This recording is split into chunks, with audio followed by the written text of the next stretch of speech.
ओम नमः शिवाय। आज हमारा शिव पुराण का 83वां दिन, 13वां अध्याय, पार्वती द्वारा गणेश की उत्पत्ति। सूत जी कहते हैं, कुमार कार्तिकेय के उत्तम चरित्र को सुनकर नारद जी बहुत प्रसन्न हुए और प्रसन्नता पूर्वक ब्रह्मा जी से बोले, हे विधाता, आप ज्ञान के अथाह सागर हैं तथा करुणा निधान भगवान शिव के विषय में सब कुछ जानते हैं। आपने शिव पुत्र स्वामी कार्तिकेय के अमृतमय चरित्र को सुनाकर मुझ पर बड़ी कृपा की है। भगवान, अब मैं विघ्न विनाशक श्री गणेश के विषय में जानना चाहता हूँ। उनके दिव्य चरित्र, उनकी उत्पत्ति के विषय में सब कुछ सविस्तार बताकर मुझे कृतार्थ कीजिए। मुनिश्रेष्ठ नारद के ये उत्तम वचन सुनकर ब्रह्मा जी हर्षपूर्वक बोले, नारद, तुम गणेश की उत्पत्ति की कथा सुनना चाहते हो? अतएव तुम्हारी प्रसन्नता के लिए मैं तुम्हें उनके जन्म के विषय में बताता हूँ। एक बार की बात है, देवी पार्वती की दो सखियां जया और विजया, जो सदा से ही उनके पास रहती थी, उनके पास आई और बोली, हे सखी, यहाँ कैलाश पर्वत पर भगवान शिव के असंख्य गण हैं। वे सदा भगवान शिव की आज्ञा का प्रसन्नता से पालन करते हैं। वे सदा भगवान शिव की आज्ञा को ही सर्वोपरि मानते हैं। इसलिए आपको भी अपने लिए किसी एक विशेष ऐसे गण की रचना करनी चाहिए जिसके लिए आपकी ही आज्ञा सर्वोच्च हो और वह किसी अन्य के सामने ना झुके। अपनी सखियों की बात यद्यपि पार्वती को एक बार को अच्छी लगी, परंतु अगले ही पल वे बोली कि भला मुझ में और मेरे पति में क्या भेद है? हम दोनों एक ही हैं और सभी शिवगण मुझ में और सदा शिव में कोई अंतर नहीं समझते। वे हम दोनों की ही आज्ञाओं का सदा पालन करते हैं। पार्वती जी के ये वचन सुनकर उनकी सखियां आगे कुछ नहीं बोली और वहां से चली गई। एक दिन की बात है, देवी पार्वती अपने कक्ष में स्नान कर रही थी। वे नंदी को द्वारपाल बनाकर द्वार पर बिठाकर गई थी।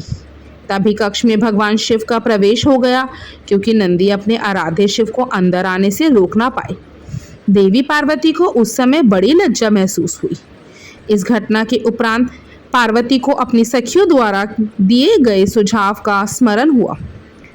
तब उन्होंने सोचा कि मेरा भी कोई ऐसा सेवक होना चाहिए जो कार्यकुशल हो और मेरी आज्ञा का सदैव पालन करे, अपने कर्तव्य से कभी भी विचलित ना हो।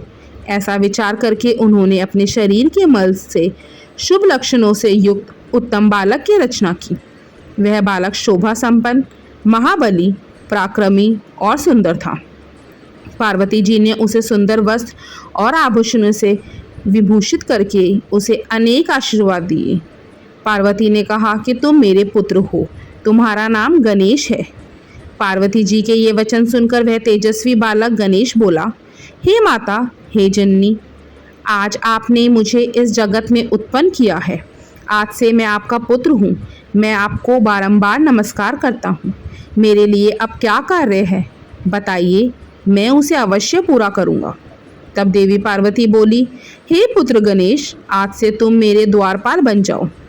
मेरी यह आज्ञा है कि मेरे महल में कोई मेरी अनुमति के बिना प्रविष्ट ना हो।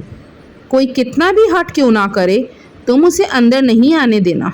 यह कहकर पार्वती ने एक छड़ी गणेश के हाथ में पकड़ा दी और प्रेम पूर्वक उनका मुख चूमकर अंदर स्नान करने के लिए चली गई। गणेश सजगता से हाथ में छड़ी लेकर महल के द्वार पर पहरा देने लगे। उसी समय भगवान शिव देवी पार्वती से मिलने की इच्छा लेकर महल में आ गए। जब वे द्वार पर पहुंचे तो गणेश ने उनसे कहा, हे देव, इस समय मेरी माता अंदर स्नान कर रही है, अतः आप यहाँ से चले जाएं तथा बाद में आएं। यह कहकर उन्होंने भगवान शिव के सामने छड़ी अड़ा दी। चूंकि गणेश जी ने भगवान शिव को पहले कभी नहीं देखा था, इसलिए उन्हें वे नहीं पहचान सके।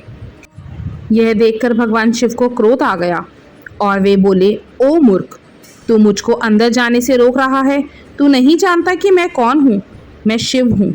मैं ही पार्वती का पति हूँ और अपने ही घर में जा रहा हूँ।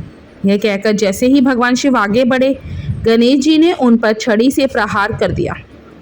यह देखकर भगवान शिव को क्रोध आ गया। उन्होंने अपने गणों को गणेश को वहाँ से हटाने की आज्ञा दी और स्वयं बाहर खड़े हो गए। ओम नमः शिवाय। 14वां अध्याय, शिवगणों का गणेश से विवाद।